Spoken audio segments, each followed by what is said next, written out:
Clint the Bowyer. He lived in a village of men that loved to hunt and kill animals that had done no harm to them. Lived in a little house that could be mistaken as a nut, but was as clean as a gem.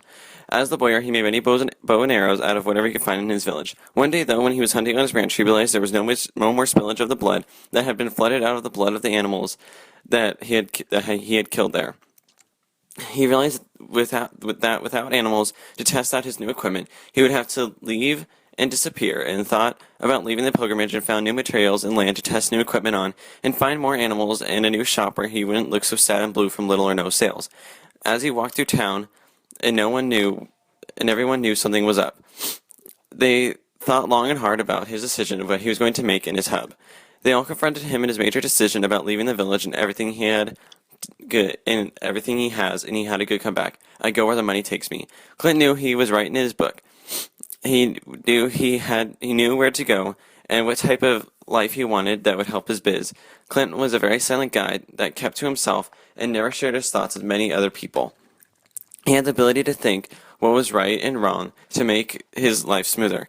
As he packed things, he sold his ranch and his house and thought about all the good things that had happened there, and did not want to leave his central hub, a new place he knew nothing about. Clint didn't know where the pilgrimage was going, but he decided to join in what was being made out of all the talk and how wonderful it was going to be for him if he would flee away in what he was doing and to be struck and wanted to persevere through till the end.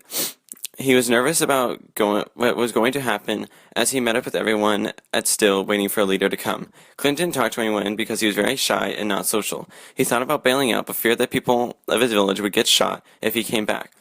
As he walked, he started up a conversation with a new man that had the same interests as him. Clint was getting more positive about the trip as he sat by the flame that was burning that night when the group had stopped to camp out and take a break from all the long, hard work they had done. In the morning, he ate all his food, every crumb of it.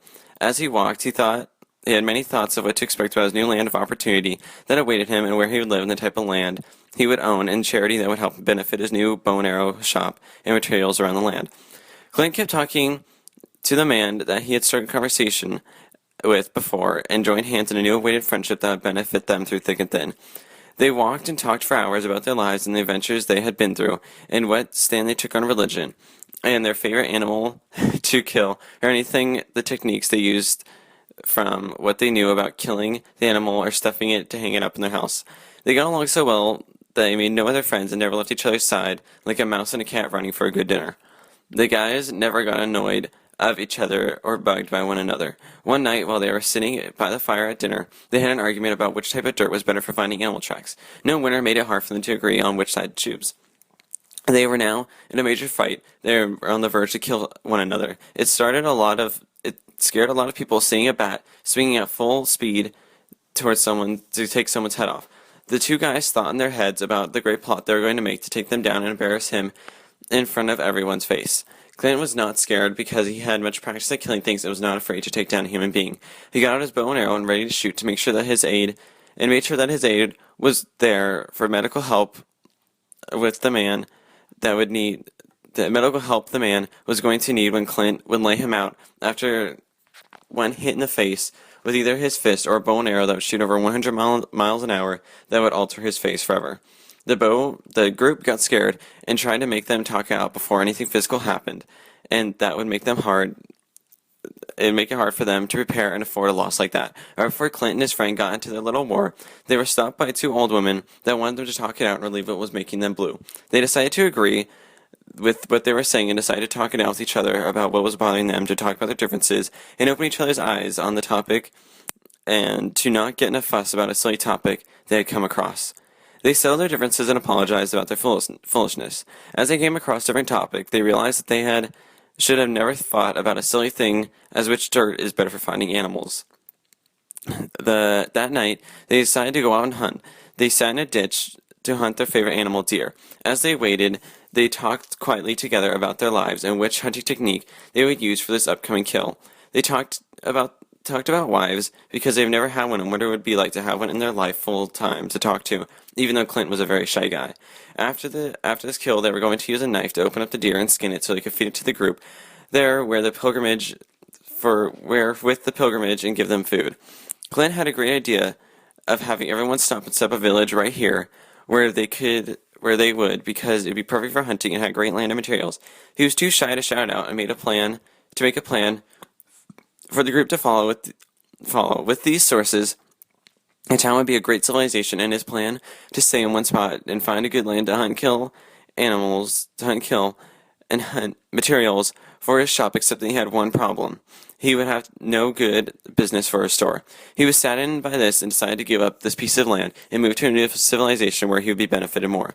He did not want to have sand near his new house, where he was afraid the group was leading him to the coast where no animals live and he could make no money off his shop. That night he went to his tent and lit some candles and thought about the decision he was going to make, and then in the decision to proceed with the group or to go off on his own, where no one knew where he was going, just walking off as far as they could without any direction.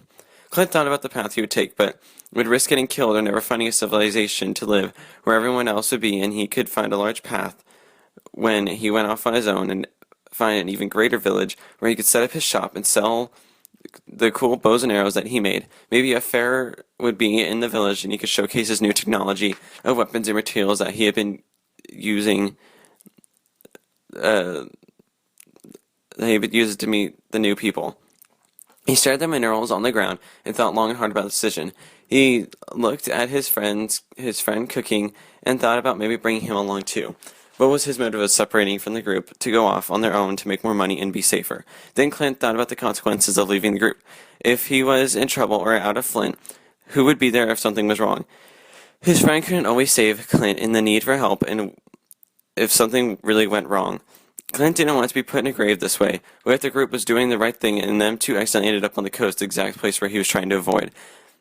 So much was racing through Clint's mind that he decided to sleep it off and make a decision in the morning.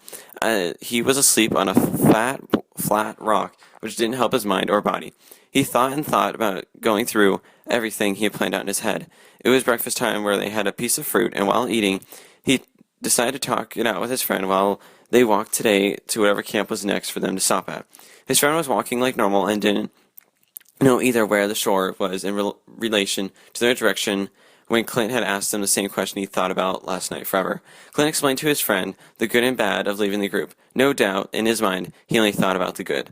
They decided that wherever they stopped next, they would ditch and leave in the middle of the night. That night, Clint and his friend asked his friend to pray about the decision to ditch the group, for thought was a better plan. His friend agreed, and they proceeded to go to sleep. At 3 in the morning, they were in no hurry or need to get out of the camp. They packed very slowly and lit 2 candles for them to use while they snuck away in the dark of night. In the morning, they had 2 paths to choose from. They either would choose left or right. They went left and continued their song of blues and talked about their dreams and goals. They stopped to camp out on a dirt lot and heard some familiar noises. They both knew what it was. It was a different sound.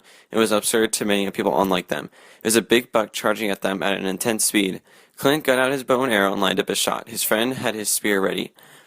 Proceed, said his friend, and Clint took the shot with a bullseye right in the center of the big buck's forehead. They were happy because they were going to eat good tonight due to their luck of killing this big one like this. This is what Clint was good at, killing. Everyone knew it except for his friend. This was his first time he had proven his skills. From that night they had slept well after their big feast of a dinner. They continued on later that morning to find out that they were on someone's private property and were getting shot at with bows. They gathered gray materials all over the other colors because they were easier for them to hide. Clint was trying his hardest to resist to shoot back. He asked his friend for advice while they hid in a bush. His friend told him to stay put and to let it go, and they would be free soon. Clint couldn't resist. He fired a few bows, not aware of that he was wasting them. His friend disagreed with a fist, but Clint ignored. His friend was upset at him and ran off. A few minutes later, Clint followed the trail that he had took off on. Clint knew he was in trouble because he had no idea he had showed his friend something that would make him so upset that he would walk off like that. Clint had no idea where his friend was or where he had gone. Clint's friend went from friend to foe in just seconds. Clint knew he could kill his friend if he had to, and it was something he was afraid to do. Clint thought about how close they had become, and it was going to end because of a stupid decision he had made to try to protect them. He wanted his friend to help him set up his new shop and find a good ranch to pick up to build a new house. Clint would very soon get a rude awakening from his friend. Clint heard a knife fly by him. It was his friend about 50 yards away. Clint ran for his life. Then he realized it was a stupid decision for him to run for a city that couldn't possibly be near him. He hid behind a rock where he set up his bow and arrow. He then climbed up a tree fairly close to him so he could get a good shot. Clint was as high as a bee when he took his shot at his friend. He didn't want it to end this way, but it had to. The shot missed him and almost gave away his position. Clint took a second shot before his friend caught him in action of pulling back the bow. At that moment, the bow shot straight into his friend's skull. Clint couldn't believe that he had done that, but it was for life or death. Clint looked at the dull blade of bow that had gone through his skull. Clint knelt down next to him and cried. He felt terrible about what he had done. Clint sat for a good few minutes to think about their times together. Clint got up and said goodbye. He looked to his left, down a hill next to him. Goodbye is all he said. Clint then looked right and saw a city. He was victorious. He ran down the hill in triumph, screaming in happiness. Clint had found where he wanted to be. He had been through a lot in his journey, but had learned most of all, never trust anybody to their full extent. You never know what they may turn on you, like his friend did. Clint thought they were as tight as glue.